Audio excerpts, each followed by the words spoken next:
یہ جو آج ہم سوچ رہے ہیں نا جنتی بننے کا خواب دیکھ رہے ہیں، نہ نماز ہے، نہ روزہ ہے، نہ عبادت ہے، نہ زکوٰۃ ہے، نہ صدقات ہے، نہ تقوی ہے، نہ پرہیزگاری، نہ نگاہوں کی حفاظت ہے۔ حضرت نوح علیہ السلام کا بیٹا ہو گیا کافر۔ اور یہ بھی بات رکھنا، کافر وہ کیوں ہوا، وہ کیوں نبی کا باغی ہوا، نبی کا بیٹا؟ کیونکہ وہ صحبت میں رہتا تھا کافروں کی۔ یہ جو رونا، ہم جہاں جا رہے لوگ کہتے ہیں لڑکے مرتد ہو رہے ہیں، لڑکیاں مرتد ہو رہی ہیں، تو صحبت میں کس کی رکھا؟ صحبت میں کس کی؟ اگر کل کے پروگرام والوں نے مجھے اجازت دی تو میں اچھی صحبت کی برکت کے حوالے سے کچھ باتیں وہاں پیش کر سکوں گا۔ کل کہیں یہاں سے قریب میں کہیں پروگرام کی فوٹوا میں ہے تو عرض کروں گا، آپ پہنچ سکتے ہیں تو پہنچے گا، ورنہ آن لائن تو پروگرامات اتنا شروع ہوتے رہتے ہیں، آپ گھر پہ بیٹھ کے بھی سن سکتے ہیں۔ لیکن ایک بات یاد رکھیے گا، ہم نے صحبت میں کس کی رکھا؟ آج تو لوگ کہتے ہیں ہم آزاد خیال لوگ ہیں، اور کچھ لوگ ہم کو کہتے ہیں، ہم لوگوں سے، ارے مولانا آپ لوگ بہت تنگ نظر ہیں، کوئی ہمیں بگاڑ تھوڑی سکتا ہے۔ میں نے کہا نبی کے بیٹے کو بگاڑ لیا صحبت نے، نبی کے بیٹے کو بگاڑا صحبت نے، آپ کہاں ہو؟ اس لیے بہت زیادہ دیر ہوشیار بننے کی ضرورت نہیں۔ اگر اپنی اولاد کو مرتد ہونے سے بچانا ہے، اگر اپنی بیٹیوں کو کفر اور شرک سے بچانا ہے، تو ان کی تعلیم کا انتظام بھی ایسے ہی کرو جیسے دسترخوان کا انتظام الگ کرتے ہو۔ جب اوروں کے ساتھ دسترخوان شیئر نہیں کرتے تو اوروں کے ساتھ تعلیم بھی پھر کوشش کرو وہاں پڑھانے کی، یا تو جہاں اختلاط نہیں ہے یا جہاں پر پھر کمی ہے اوروں کی، یہ بات یاد رکھنا۔ ورنہ نبی کے بیٹے کو وہ بہکا لے گئے، صحبت اس قدر۔ اور نوح علیہ السلام اس کے پیچھے بہت محنت کی۔ قرآن وہ مکالمے کا جو ذکر کرتا ہے، دل پکڑ کے رونے کو جی چاہتا ہے۔ اللہ نے فرمایا اس کشتی میں صرف مومن سوار ہوں گے، بس کوئی کافر سوار نہیں ہوگا۔ اچھا، نبی سے رشتہ نہیں تھا بظاہر نسب کا، ان مومنوں کو شامل کر لیا گیا۔ اور جو گھر میں پیدا ہوا، گھر میں پیدا ہو کر مومن نہ رہا، حضرت نوح علیہ السلام نے دیکھا اس کا چہرہ، تو باپ تو کوئی بھی ہو، نبی ہو، صحابی ہو، ولی ہو، عام آدمی ہو، بہرحال باپ کی فیلنگ تو باپ ہی کی طرف تھی، باپ تو بہرحال باپ ہے۔ تو بیٹے کا چہرہ دیکھا، پتری شفقتیں ابل پڑی، اور اللہ سے اس کی مولا اجازت دے کہ میں اپنے بیٹے کو بھی کشتی میں سوار کر لوں۔ ارشاد ہوا نہیں، میرا قانون ہے، میں نے کہہ دیا مومن ہی سوار ہوں گے تو مومن ہی ہوں گے، آپ نے اس کو نہیں کرنا۔ پھر سفارش کی، میرا بیٹا۔ اللہ نے فرمایا نوح، اب اگر اس کی سفارش کی نا آپ نے، تو اپنے پیاروں کی فہرست سے تمہارا نام نکال دوں گا۔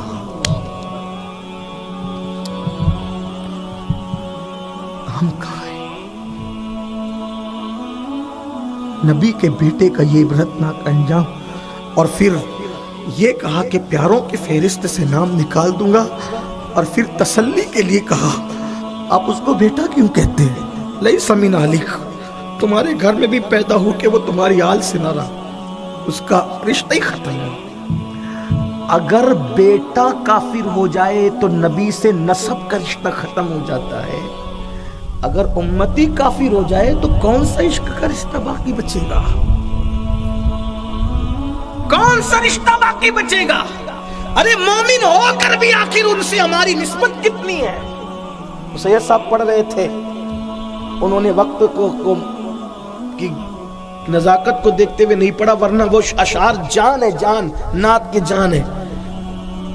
میرے دادا مرشد نے کہا کہ وہ کہتے ہیں میں بھولا، اس سے پہلے دو شعر اور ہے لیکن میں اس کو نہیں پڑھتا، لیکن وہ کہتے ہیں میں بھولا آپ کی رفعت سے نسبت ہی ہمیں کیا ہے، میں بھولا آپ کی رفعت سے۔ اصل میں دو شعروں میں وہ کر چکے کہ آپ یہ اور ہم یہ، وہ بھی پڑھ دیتا ہوں تھوڑا سا آپ کو بھی ذوق مل جائے۔ وہ کہتے ہیں کہاں ہم خاک افتادہ، خاک افتادہ مطلب خاک میں پڑے ہوئے، کہاں تم اے شہ والا. اب یہاں پر نسبت بیان ہو رہی، کہاں ہم خاک میں پڑے ہوئے اور کہاں آپ اے شہ والا. اگر مثل زمین ہم ہیں تو مثل آسمان تم ہو، اگر ہم زمین کی مثل ہیں تو آپ آسمان کی مثل ہو. اب اس سے رجوع کرتے ہیں شاعرانہ ذوقی کے ساتھ، کہتے ہیں یہ کیا میں نے کہا مثل سما تم ہو معاذ اللہ. اللہ کی پناہ، میں نے آپ کو آسمان کی طرح کیسے کہہ دیا؟ ارے آسمان کی طرح میں نے کیسے کہہ دیا؟ آپ تو جبریل کی طرح بھی نہیں، آپ تو موسیٰ کی طرح بھی نہیں، آپ تو عیسیٰ کی طرح بھی نہیں، آپ تو داؤد و ایوب کی طرح بھی نہیں، واللہ تمہاری طرح کوئی نہیں اور تم کسی کی طرح نہیں، ہے نا؟ یہ کیا میں نے کہا مثل سما تم ہو معاذ اللہ، یہ کیا میں نے کہا مثل سما تم ہو معاذ اللہ. منزہ مثل سے برتر سے ہر وہم و گما تم ہو. آپ ہر مثال سے بہت بلند ہو، بہت بلند ہو، آپ بہت بلند ہو ہر مثال سے. اب اس کے بعد یہ دونوں اشعار کہنے کے بعد اب نتیجہ نکالتے، کہتے میں نے یہ کہا یہ کہا، کہتے ہیں کہ میں بھولا آپ کی رفعت سے نسبت ہی ہمیں کیا ہے. حضور کی رفعت جانتے ہو کیا ہے ان کی رفعت؟ ان کی رفعت یہ ہے کہ جہاں جبریل کا سر ہے، جہاں جبریل کا سر ہے وہاں ان کے تلوے ہیں، جہاں سر جبریل ہے وہاں ان کے تلوے ہیں. یہ ان کی رفعت ہے. اور یہ بھی کہہ دوں یہ ان کی رفعت کا اینڈ نہیں ہے، یہ ان کی رفعت کا اینڈ نہیں ہے، اختتام نہیں ہے. یہ تو ظاہر ہے اور باطن کیا یہ تو خدا ہی جانتا ہے. میں بھولا آپ کی رفعت سے نسبت ہی ہمیں کیا ہے. وہ کہنے بھر کی نسبت تھی، کہاں ہم ہیں کہاں تم ہو. تو بس کہنے کہلانے کی نسبت ہے یا رسول اللہ، ورنہ ہم کا ہماری اوقات کیا ہے، ہماری حیثیت، میں اور آپ کی اوقات. ہم ان سے رشتے جوڑیں، ہم ان سے رشتے جوڑیں. کسی نے مولا علی کو جب یمن گئے، علی مرتضیٰ، جیسے ہم لوگ آتے ہیں نا بروچ آئے، یہ بڑودہ آئے، ادھر گئے ادھر گئے، یہ علامہ الطاف اور یہ بزرگ لوگ ہمارا تعارف کراتے، یہ سید، یہ بزرگ، یہ خطیب، یہ ادیب، یہ سب کرتے ہیں لوگ. طریقہ ہی رہا ہے مہمان کا تعارف کرانے کا. مولا علی یمن گئے پہلی مرتبہ تو یمن والوں کو ایک صاحب تعارف کرنے لگے، یہ علی ہے، اخی رسول ہے، زوج بطول ہے، یہ ہیں، یہ خوب بتایا، باب مدینۃ العلم ہے، خوب تعریف. علی تو تھے بھی نہ ایسے ہی، وہ تو تھے ہی ایسے. ان کی کیا میں منقبت پڑھوں، ان کی منقبت کیا پڑھوں. میرے عقیدے میں بس اتنا ہے علی کہ جب سارے ولیوں کی ولایت سمٹتی ہے، سارے غوث اعظم غریب نواز جنہیں ہم عرف میں اولیاء کہتے ہیں، سارے ولیوں کی ولایت سمٹتی ہے تو پھر ایک ذات علی بنتی ہے. جو آدم علیہ السلام کے دور میں بھی لوگوں کو ولایت بانٹے اس کو علی کہتے ہیں. قاضی ثناء اللہ پانی پتی اپنی تفسیر مظہری میں لکھتے ہیں کہ ہر دور میں جو ولی بنا وہ علی کے فیض سے ولی بنا. اتنا سب کچھ، اور وہ تھے بھی بھائی، داماد بھی تھے. حضور علیہ السلام نے ان کو بھائی کہا بھی، انت اخی فی الدنیا والآخرہ، تو دنیا میں بھی میرا بھائی، آخرت میں بھی میرا بھائی. لیکن جب یمن والوں نے یہ کہا یہ تو آپ نے کہا چپ ہو، خاموش یمن والوں، میرا تعارف میں خود کراؤں گا، میں کون. تو حضرت مولا علی کیا تعارف کرا رہے، کہتے انا عبید من عباد محمد. اگر انہوں نے نہ کہا ہوتا تو واللہ میری زبان کاٹ لی جاتے. اگر میں یہ بات کروں تو ان کی بات نقل کر رہا ہوں. وہ کہتے ہیں یمن والوں، اگر میرا پریچے، میرا تعارف، اگر مجھے جاننا ہے کہ میں کون ہوں تو سنو علی کون ہے. کہتے علی محمد کے غلاموں میں سے ایک ادنا سا غلام ہے. ہم کیا ان سے رشتہ جوڑیں؟ کہتے لوگوں کو کیا خبر حضور کی شان، حضور کی عظمت، حضور کی بزرگی.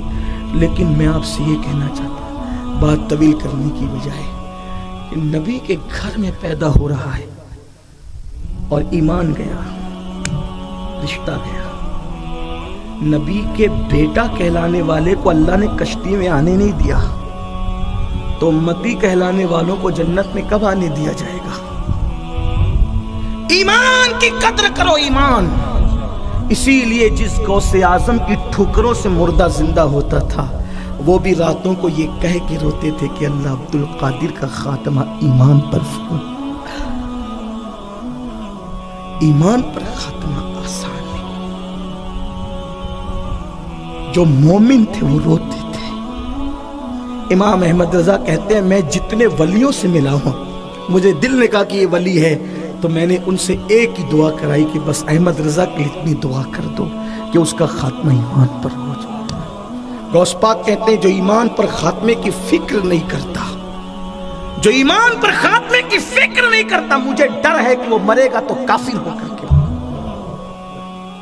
آج ایمان کیا ہو گیا؟ پیسوں پہ ایمان بدلا جا رہا ہے. شادی آج کل کے نوجوان لڑکے اگر کسی خوبصورت گھرانے میں کوئی مومن نہ ہو، ایمان والی نہ ہو، خوبصورت مل جائے وہ کہتا ہے میرے معیار کی نہیں ملتی میری ہم مذہب، تو چلو کسی سے بھی لگ جائیں. اتنا ایمان کمزور، اتنا سستا. میں کہتا ہوں اگر جان دے کر بھی ایمان بچتا ہے دے دو جان، سستا ہے، سستا سودا ہے، دے دو. اور امام حسین نے بتایا ارے یہ لفنگی عورتیں لفنگے لڑکوں کے لیے لوگ مذہب بدل رہے ہیں. ہم شبیہ مصطفیٰ دے کر حسین نے ایمان بچایا اور بتایا کہ علی اکبر سے زیادہ میرے نزدیک کوئی قیمتی ہے تو وہ میرا دین ہے، میرا ایمان ہے. امام حسین بتایا 6 مہینے کا علی اصغر دے کر بتایا کہ علی اصغر سے بھی زیادہ اگر میرے نزدیک کوئی قیمتی ہے تو میرا دین اور میرا ایمان ہے. اور ہم کہاں ہیں؟ ہم کہاں؟ قوم کی بچیاں اتنی سستی، لوگوں کا ایمان اتنا سستا. تو میں بات اب سمیٹ لوں 2 بات کر کے. اگر اپنے بچوں کو مومن رکھنا ہے ان کو اوروں کی صحبت سے بچاؤ. مجھے نہیں پتا میری بات کا لوگ کتنا پوزیٹو لیں گے کتنا نگیٹو لیں گے، لیکن ہم اپنی ذمہ داری پوری کر دیتے ہیں. لوگ محبت کرے، دعا دے یا گالی دے، ہمیں اس سے کوئی لینا نہیں. اپنی اولاد کو مشرکین کی، مرتدین کی، زندیقوں کی صحبت سے بچاؤ. کوشش کرو کہ مومنوں کے محلوں میں رہو، مومنوں کے ساتھ اٹھو، مومنوں کے ساتھ بیٹھو. آپ کہتے ہیں ایسے نہیں ملتے، میں کہتا ہوں اگر ایسے نہیں ملتے تو اپنے گھروں میں زیادہ وقت گزارو، امان اسی میں ہے، امان اسی میں. اور اگر آپ کو ایسے مومن نہیں ملتے کوئی پریشان ہونے کی ضرورت نہیں. مہینے میں، 2 مہینے میں، 3 مہینے میں، ہفتے میں ان مومنوں کی قبروں پر جا کر بیٹھ جاؤ جن کے مومن ہونے میں کوئی شک نہیں. بابا ملک ریحان کے یہاں کے تھوڑی دیر بیٹھ جاؤ، کبھی غریب نواز کے یہاں جا کے تھوڑی دیر بیٹھ جاؤ، کبھی غوث پاک کے یہاں کچھ دیر جا کے بیٹھ جاؤ، کبھی محبوب الہی کے یہاں بیٹھ جاؤ. اگر وہاں بیٹھنے سے کیا ہوگا؟ میں نے کہا کہ حیات ظاہری میں جو فیوز ملتے تھے ایمان والوں سے وہ قبر انور سے بھی ملے، ابھی بھی مل رہے، ملیں گے. لیکن ایک بات پھر کہتا ہوں، اب وہ فیض ملتا کیوں نہیں؟ آپ کہیں گے کہ نہیں ملا، نہیں ملتا. کہ ملتا کیوں نہیں؟ جب آپ جاتے ہو یہ نیت لے کے کہ روزی میں برکت ہو، بیٹی کا رشتہ ہو، بیٹا نہیں ہوا تھا تو بیٹا ہی دعا کر رہے تھے، وہاں جا کر بیٹا ہو گیا تو پوتے کی دعا ہو رہی ہے، پوتا ہو گیا تو پر پوتے کی دعا ہو رہی ہے. 1 ایکڑ کھیتی مانگ رہے تھے، مل گئی تو 2 کی دعا شروع کر دی. میں یہ نہیں کہتا کہ مت مانگو، اللہ والوں کے یہاں جا کر اللہ سے دعا کرو، ہر نعمت مانگو، لیکن کم سے کم دین بھی تو وہاں طلب کرو، دعا دی. جس نے 90 لاکھ کو ایمان کی دولت دی وہ تجھے کیوں نہیں دیں گے؟ اور ہم نے تو یہ بات اپنی آنکھوں سے دیکھا ہے. غریب نواز کی چوکھٹ پہ جا کر جو تقریریں سن کے نہیں بدلے سی وہ چوکھٹ پہ جا کر کے بدل گئے درجنوں میں سے. لیکن کوئی جائے تو سیدھا سیدھا دل لے کر آپ یہ دیکھنے جائیں گے کہ وہ کیا کر رہا ہے، وہ کیا کر رہا ہے. ارے کون کیا کر رہے وہ دیکھنے کیوں جاتا ہے؟ اور پھر لوگ کیا کر رہے وہ دیکھنے کیوں جاتا ہے؟ وہ جو جنت میں آرام کر رہا ہے اس کو دیکھنے کے لیے ذرا جا. پھر دیکھ نظر اٹھے گی تو کیسے تیرے دل کا قبلہ بدلتا ہے، تیرے اندر انقلاب آتا ہے. تو مومن ابھی ختم نہیں ہوئے،